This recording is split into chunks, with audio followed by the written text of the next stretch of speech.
evening, good evening. The one and only. This is the one that you all been waiting for. We in downtown Cincinnati right now. I'm here with Coach Scott. It's been an immaculate weekend. We're recording now on Sunday.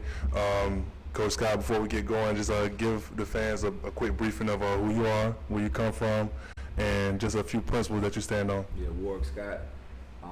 Warwick Scott, I hail from Danville, Virginia. We're out here competing for the TBT tournament in Cincinnati. I represent the Wendell Scott Foundation, where I'm the CEO.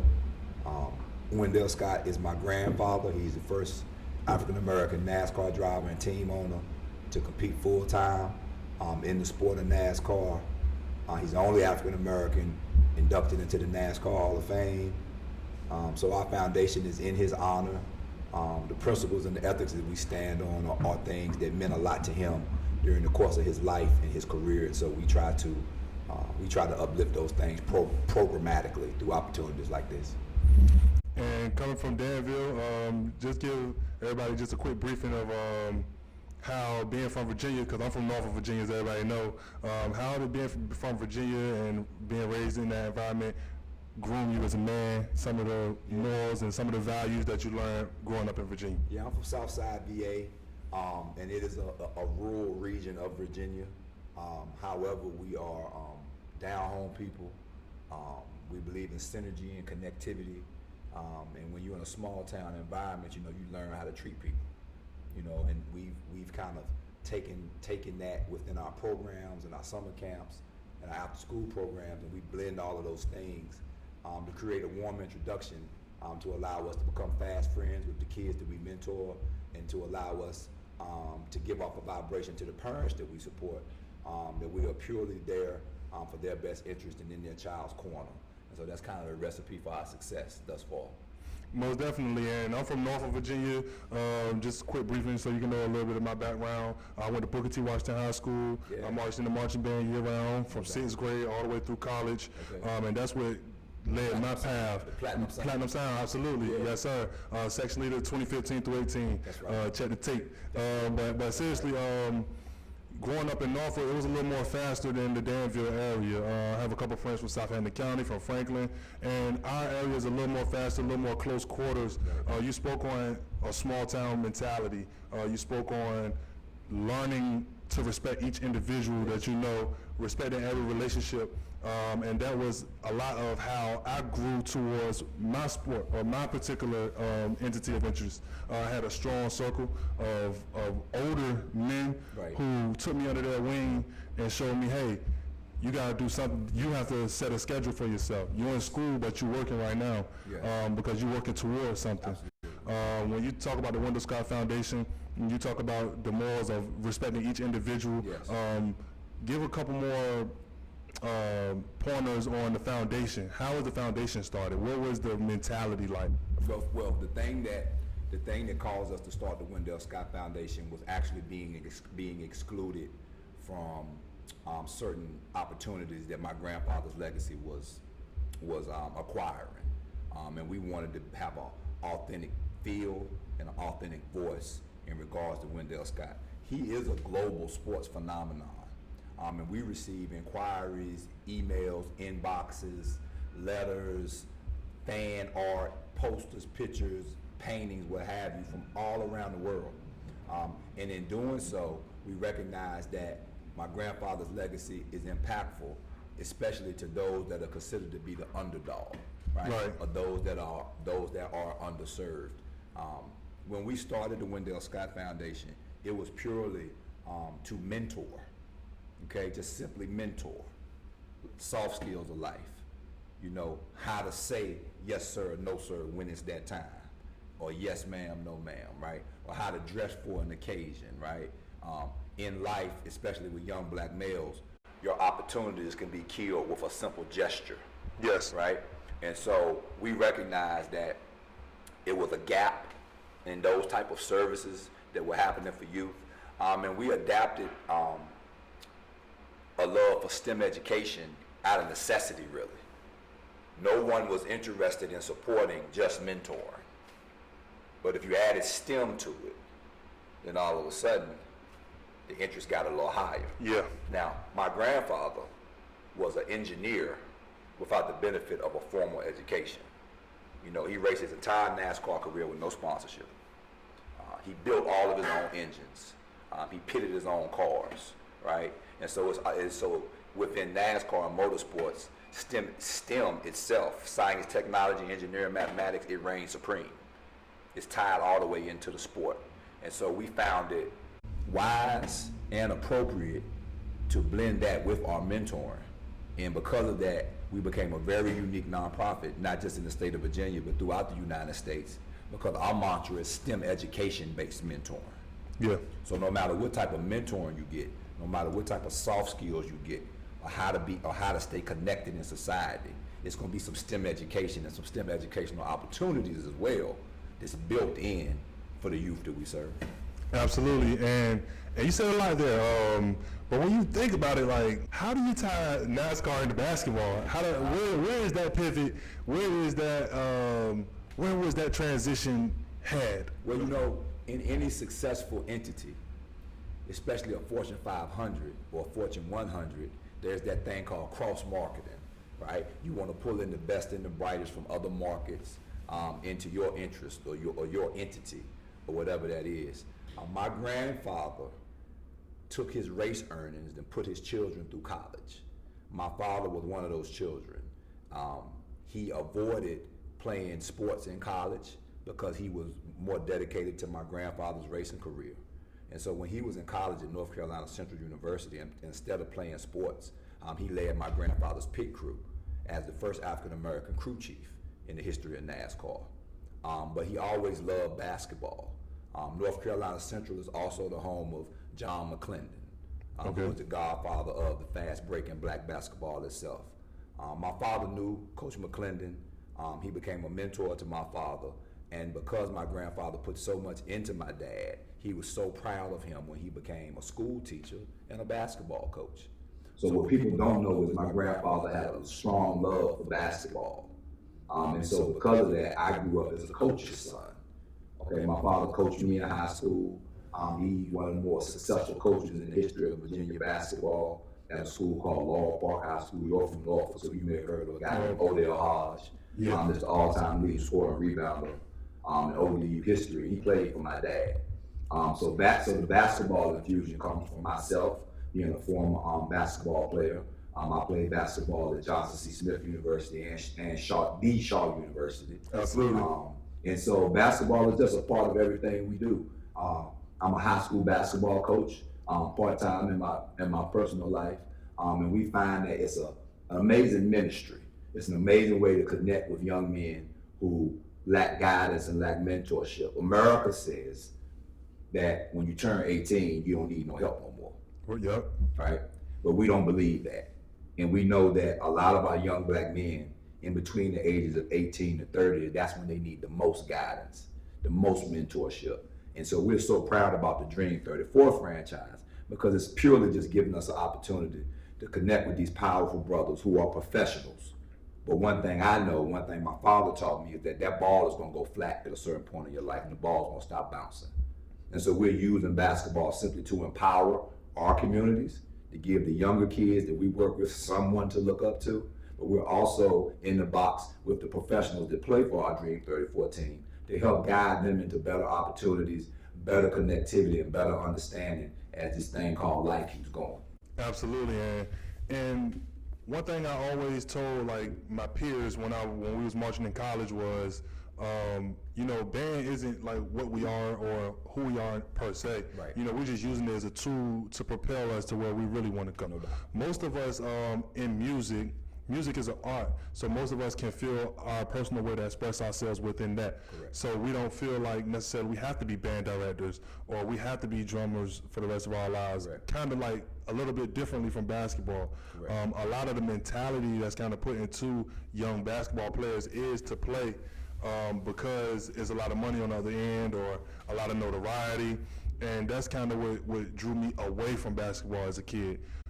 People always kind of gave you the next millionaire and you the next Mike, and if you do this, and this, you can save the whole hood. Right. But when people say stuff like that to me, that made me feel like I don't want to save the whole hood. I want to save my mom's. Right. You know what I mean? I just want to save my. Right. So what can I do just to find success, consistency, and stability through my mind rather than just my hands and feet. You know what I mean? That's right. You know, so with that being said, I want to ask you, how have you guys took the team and elevated the thought process of men rather than just bettering basketball players? Because when I first came in, you made a statement about ushering the youth. Yes. The time that people need the most mental guidance and the most emotional support is between like 18 and 25. Correct. I brought my younger brother out here with me. He's been doing a lot of projects with me, and it just made me a little more proud, you know, rather than doing it myself. And you know, this can take me to another level because I always think about my younger brothers, you know what I mean? And I want to see them do well. And that's respect. But I brought him with me. I usually do jobs by myself, but I just wanted to try to get him involved for something, you know what I mean? Because he's right in that age group that you just mentioned. And I just want to try to show him that, hey man, it's not necessarily about making money every time you do something, or it's not necessarily about chasing, you know, what might bring you a fast dollar, you know what I mean? It's about something that you can build, stack, create a solid foundation, and then you can you can benefit the fruits of that labor through something else that you might want or need, you know what I mean? Yes. And with that, I just want to ask, how have you guys taken the team, the mentality from the time I've walked in? It's been, you guys have preached inspiration, you have uplifted minds, you have not only preached defense, but how helping each other takes you guys to the next level as a group. Absolutely. Just elaborate on that message a little more. Well, you know, my father had a saying that the meaning of team isn't actually players being on the same team, but players having the same dream. And so we wanted to establish from the beginning why we were here, our worth, how valuable we are, if we are winners or not, is really not determined by the scoreboard. Right. We have found that what we are doing is inspiring others. And for us, that's the only thing we desire, to inspire and protect. All of the young men that are a part of DREAM34 and their families are now part of the Wendell Scott Foundation. And we find that admirable, that my grandfather's legacy can coexist in so many spaces for oh so long. You're talking about someone who started racing in 1950, 51, someone who raced his entire career with no sponsorship. You're talking about someone who competed in 495 plus major cup races, finished in the top 10 147 times, finished in the top 25, finished in the top 5 20 different times, and is the first African American to ever win a NASCAR race, which is Jacksonville 200, December 1st, 1963, right? And so with all of those things to be considered or built into the mind state, we present day don't have any excuses. What we're missing is connectivity and unity. And so the DREAM34 is more about unifying our talents, our gifts, and then going to chase what our dreams are. You know, we have young men that are professionals that play all around the world, but we got some guys who are hoping to get a chance. So for them to be able to spend their time and blend with those individuals and learn how to become a pro, or learn that, hey, what I just did helped us win this game. You know, it's a certain value and personal equity in how we promote each other and how we celebrate each other. And even if things don't go our way, we still lift each other up and stay positive and support one another no matter what.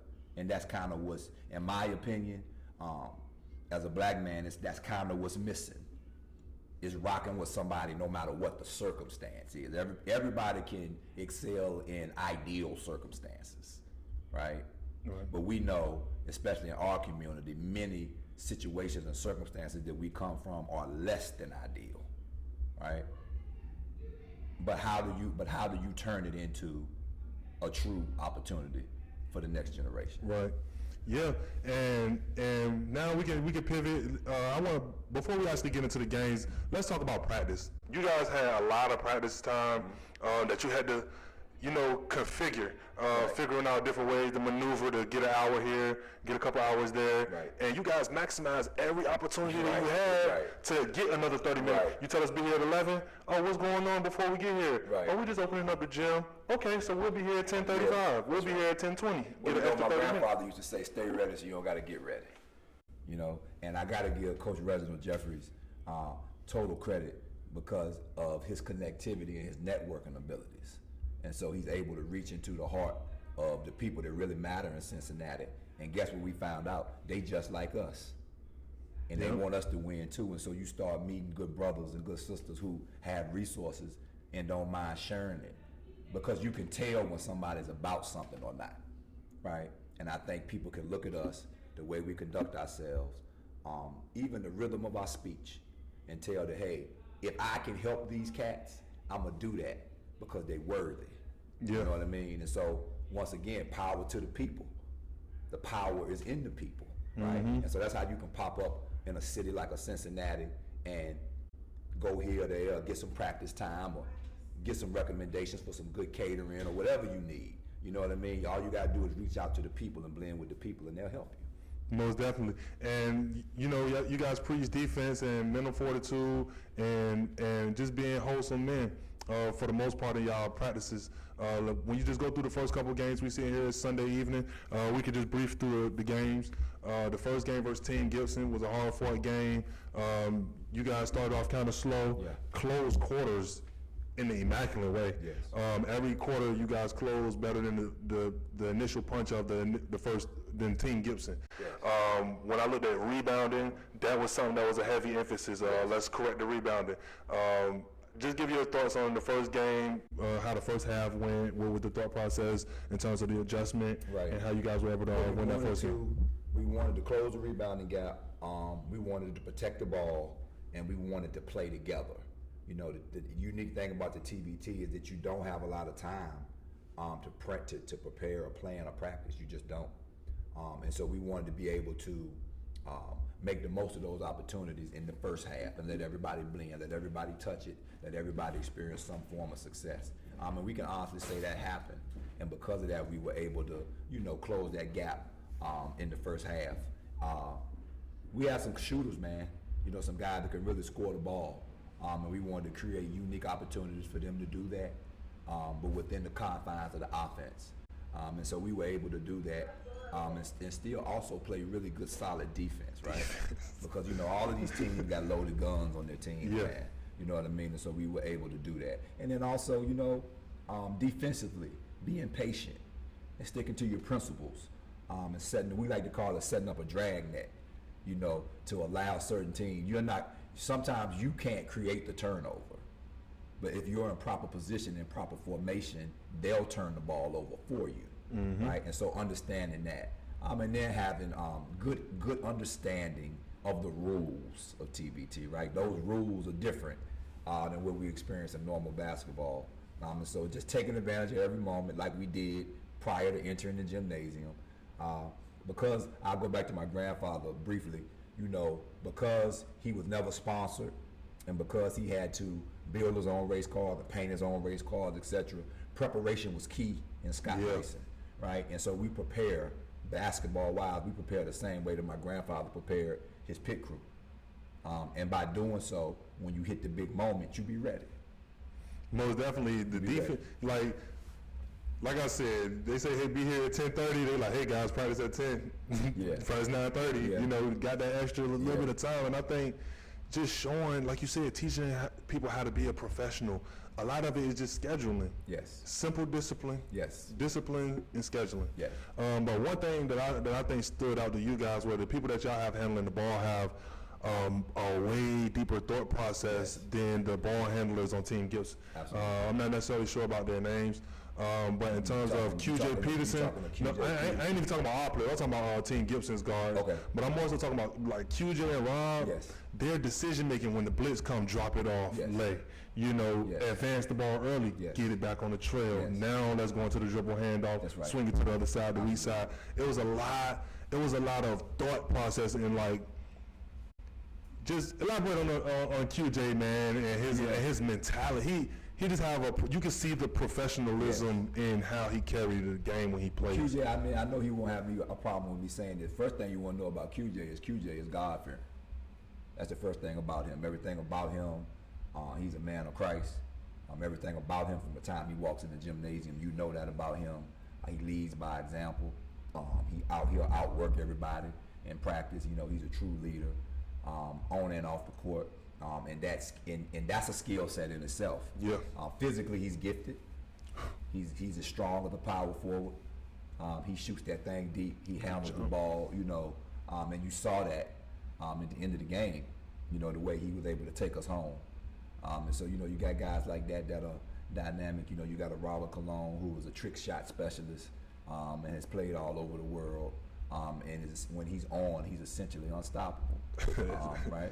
And then you have a guy like, you got Gregory Parham, who, oh my God, man, steady as you go, a true professional, God-fearing, lives right. 3 levels. 3 levels, does the right thing, steady as you go, the quintessential point, you know what I mean? So, you know, not to leave anybody out, but all of our guards are capable. Everybody on our roster is capable to seize that moment, you know, when it comes. And so, you know, ball don't lie, right? Sometimes it don't go your way, but everybody we got on our roster, man, they leave it on the floor, and that's all you can ask for. Most definitely, and when I look at from the first game to the second game, you guys started off rolling. This game started off a little more fast, a little more flowing for the offense. Yeah. The defense, you already knew what was coming. Hey, guys, this is what they're running. That's right. If we do this and that and the third, eliminate this piece, this is what's going to make the difference for us. I think you guys were actually successful in the game plan that you prepared. Right. From my perspective, watching the game and hearing what you guys were saying, what they were trying to get across, set the first screen high, the next screen come in right at the 3-point line for the lob to the big. That's what they're looking for. All we got to do is switch the first one before the screen comes.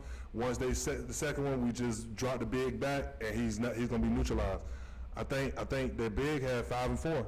You know, that was actually what propelled them to their first win. I watched them play their first game as well. Okay. But when I look at how you guys prepare, and the energy that you put on the floor from the first to the second game, what were some things that you would think could have been better, and what were some things that you knew that you could be better at, and you guys did? I think it's a trend in basketball on all levels where I don't think the middle of the court is attacked enough, especially in the half-court set.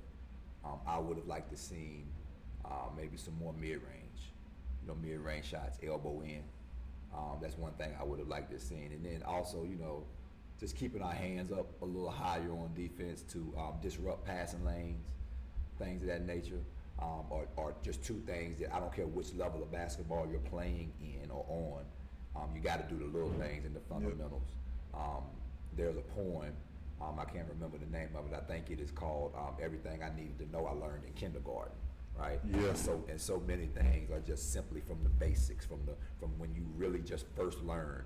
What I told the guys at halftime was that I wanted them to tap into the very basic fundamentals of what they learned as a child, and then put the pro stuff on top of that. Yeah, I remember that. You know what I mean? So, and we did that for them, and we did that for the most part. But fundamentals are fundamentals. You know what I mean? And that never changes.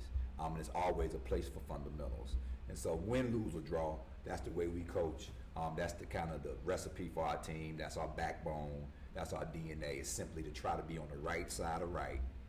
And maybe if you're on the right side of right, you'll be in the right place at the right time. Absolutely. You know what I mean? And if it doesn't happen that way, did you do your best? Did you really leave it on the floor? And I'm proud to say that we believe strongly that our guys did that.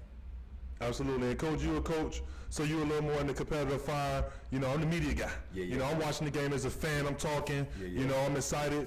So I'm going to say it, and you don't even have to nod or nothing. Okay. The free throw discrepancy at halftime was 18-0, okay? The free throw discrepancy at the end of the game was 28-14. Now, in the first half, we was rolling on offense, and they kept them in it with free throws. Ticky-tack calls. We played feeble ball. You can bump the elbows. You can bump every screen. It was a lot more holding going on both sides. But in my opinion, if you're going to call it one way, you got to call it both ways. And I'm a fan. So I'm watching it like, hey, QJ Peterson had 32 last game. Right. Why is it that the whistle was hunting after him to get 3 in the first half? Okay, I ain't mad at it. But the first foul, you know, the first defensive play of the third quarter, he get a foul to get the 4th one, that gets him out of the game. We winning the whole game. Now I'm gonna go over to My man, not Greg. Rob. What's our big? Stretch four. Mason. Okay. Mason and our jump shot stretch four. Nice guy. My man's Ed. There we go. My man's Ed. Like, I feel like every time they tried to impose their physicality, it was penalized, you know, but the other team had an opportunity to basically hold down where everybody knew our strength was. Right. Now, you don't have to say much or nothing about the free throws because everybody say don't leave it in the hands of the ref. You know, take care of what you got to take care of. Yeah. Don't turn the ball over. You know, it was some timely turnovers and runouts that led to easy 2-point conversions for them as well that kept them in the game. Correct. But I just want you to speak on, you know, overall you already spoke on the effort and what you guys was able to get across as a group. Just speak on Greg, man. Greg Parsham II.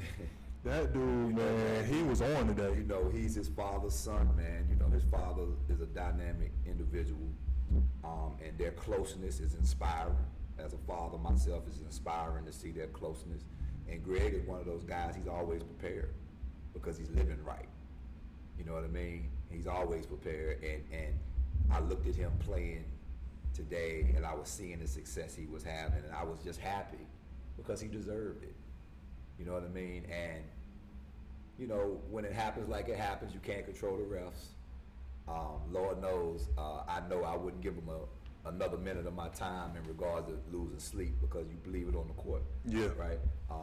Do we wish some things that went the other way? Yes. Do we wish some calls that went the other way?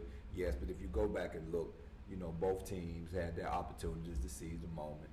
We came up a little bit short in that capacity. But, you know, I can live with it. You know, I can live with it. The time that we spent together, what we were able to do, the message we were able to send to the TBT community, you know, if I'm going to say anything, I'm going to say, why were we the 6th seed in the first place?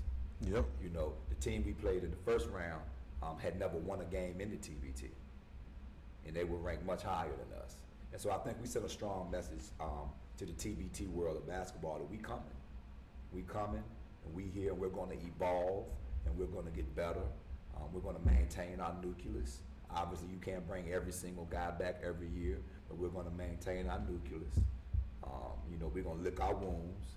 We're going to be grateful for the time that we did have and the success that we did have, and we're going to get back to it. I mean, an interesting statistic to search or research is, out of all the teams that have competed in the TBT, how many teams have never won a game? Right? We won twice.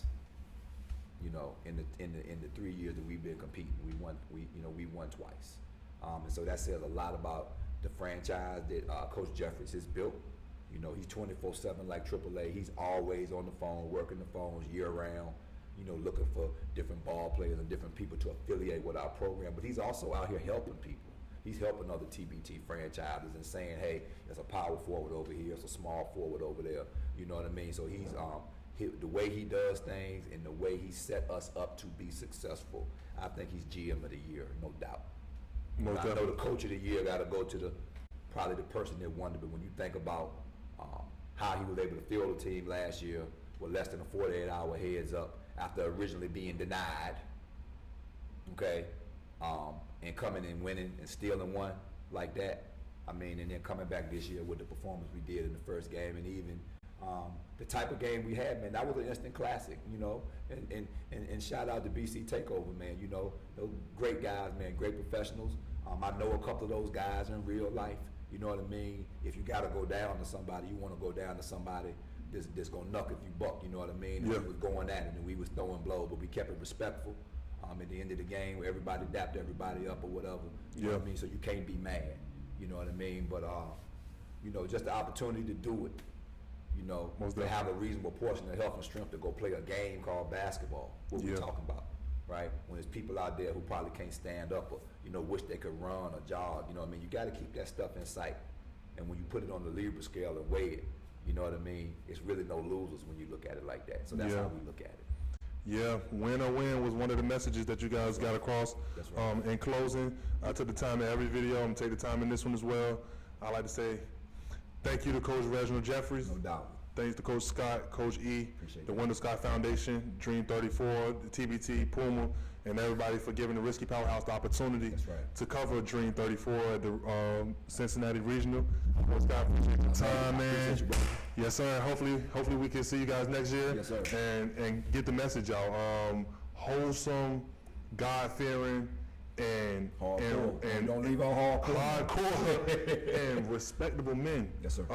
Like I said, when I first came into soon as we got in Cincinnati and we came over to the practice and we walked in the room, it was like family. You know, it was like love. It was like, hey guys, welcome in. How you guys doing? Don't be all over there shouting in the stands. Come out here and converse with us so we can get this thing going. Because y'all might not be playing, but y'all are part of the team as well. And I definitely felt that.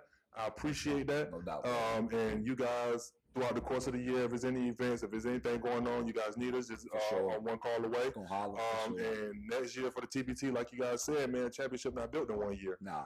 When you think about most championship teams in the NBA, most of us are NBA fans out here. Absolutely. You know, they start their young core. Yep. They figure out who the guys to keep, who the guys to go. That's right. You know, throughout the course of time, you know, some things come in, some things go out.